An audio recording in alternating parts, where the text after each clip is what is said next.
ठंड में ननद के ससुराल के बर्तनकपड़े भी बहू धोएगी। यह कहानी एक छोटे से गांव की है, जहां लोग अभी भी अपनी परंपराओं को संजीदगी से निभाते थे। यहाँ की जिंदगी सरल थी, परंतु सच्चाई और कठिनाइयों से भरी हुई थी। इस कहानी का केंद्र बिंदु थी एक लड़की, जिसका नाम राधा था। अगर आप अपनी माँ से प्यार करते हो और उनको हमेशा खुश देखना चाहते हो तो चैनल को सब्सक्राइब करो, लाइक करो, जय माता दी कमेंट करो। बहुत ही जल्द आपको खुशखबरी मिलेगी। प्लीज वीडियो को लास्ट तक जरूर देखें। अब आगे सुने। राधा का विवाह गांव के एक बड़े और प्रतिष्ठित परिवार में हुआ था। उसका पति मोहन एक शांत और समझदार युवक था, जो अपने माता पिता और भाई बहनों के साथ मिलकर घर की जिम्मेदारी संभालता था। राधा की ससुराल एक भव्य हवेली जैसी थी, जिसमें हर चीज शाही अंदाज में थी। बड़े बड़े कमरे, शानदार फर्नीचर और छत से गिरती हुई ठंडी हवा उसे अक्सर शाही एहसास दिलाती थी। राधा का विवाह ननद के साथ हुआ था, जो उसकी सास की पहली बेटी थी।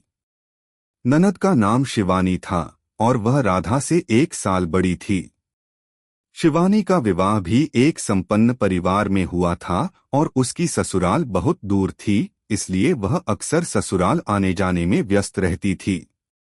शिवानी और राधा के बीच का संबंध हमेशा सौम्य और परिपक्व रहा था, लेकिन ठंड के मौसम में एक घटना ने उनके रिश्ते को एक नई दिशा दी। गर्मी के महीनों में ससुराल में सब कुछ सामान्य था, लेकिन जैसे ही ठंडी का मौसम आया, राधा के लिए कुछ अलग ही समस्याएं शुरू हो गईं। एक दिन जब राधा घर के आंगन में बैठी चाय पी रही थी, उसकी सास ने उसे बुलाया। राधा, मुझे तुमसे कुछ बात करनी है, सास ने सख्त आवाज में कहा।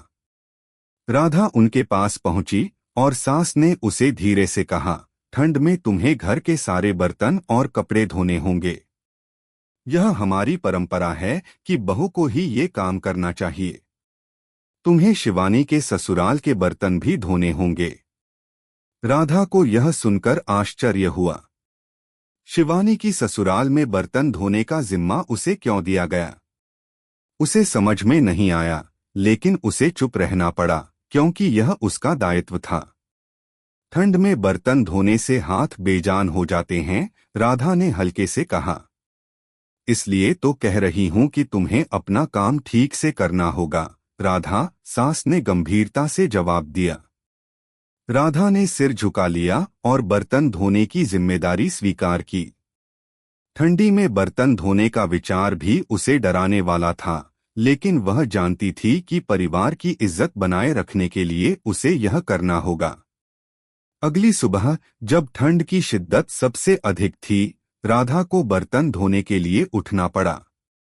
सर्दी से उसका शरीर कांप रहा था, लेकिन उसने खुद को मजबूत किया। आंगन में वह बर्तन धो रही थी जब शिवानी अपने ससुराल से वापस आई। शिवानी ने राधा को बर्तन धोते हुए देखा और हंसते हुए बोली, राधा, तुम यहाँ बर्तन धो रही हो और मैं तो सोच रही थी कि घर में कोई काम नहीं होगा। राधा की आंखों में हल्की सी नाराजगी थी, लेकिन उसने शिवानी से कुछ नहीं कहा। वह जानती थी कि शिवानी को किसी तरह का दर्द महसूस नहीं हो सकता, क्योंकि वह अक्सर अपने ससुराल में रहती थी, जहां उसे किसी तरह का कड़ी मेहनत नहीं करनी पड़ती थी। तुम्हें नहीं लगता कि यह काम सिर्फ बहू का नहीं है? राधा ने धीरे से पूछा। शिवानी की आंखों में थोड़ा आश्चर्य था। उसने कहा, क्या मतलब? तुम्हारा ससुराल भी बहुत बड़ा है और मैं यहाँ के बर्तन ही नहीं, तुम्हारे ससुराल के बर्तन भी धो रही हूँ, राधा ने कहा। शिवानी को यह सुनकर थोड़ी चुप्पी लगी, लेकिन उसने अपनी नाराजगी दिखाने के बजाय राधा की मदद करना शुरू किया। अब राधा को अकेला नहीं छोड़ा जाता था। शिवानी कभी कभी बर्तन धोने में उसकी मदद करती और कभी गर्म चाय लाकर देती। धीरे धीरे राधा ने महसूस किया कि शिवानी की स्थिति को समझने का एक तरीका है। उसने खुद को और शिवानी को सिखाने का निर्णय लिया। राधा ने शिवानी से कहा, शिवानी, तुम्हारा ससुराल तुम्हारा घर है और मुझे खुशी है कि तुम वहां खुश हो। लेकिन यहाँ तुम्हें भी काम करना चाहिए। हम दोनों को मिलकर यह सब करना होगा, क्योंकि एक बहू का काम केवल घर की सफाई और बर्तन धोने तक सीमित नहीं होना चाहिए। यह काम हमें एक दूसरे के साथ बांटना होगा।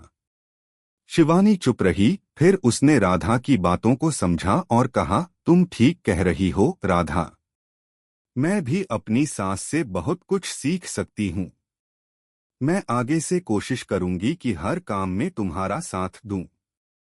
ठंड का मौसम कई दिनों तक जारी रहा, लेकिन राधा ने शिवानी से अपनी बातों को साझा करने के बाद एक नई सोच और विश्वास के साथ काम करना शुरू किया।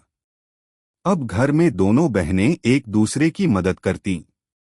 बर्तन धोने से लेकर कपड़े धोने तक सब कुछ वे मिलकर करतीं। समय के साथ राधा और शिवानी का रिश्ता और भी गहरा हुआ। दोनों ने घर के सारे काम मिलजुल कर करने की आदत डाली और राधा ने यह साबित कर दिया कि ठंड में भी किसी भी मुश्किल को एक दूसरे के साथ मिलकर पार किया जा सकता है। कैसी लगी आपको कहानी? प्लीज कमेंट करो, लाइक करो, सब्सक्राइब करो। धन्यवाद।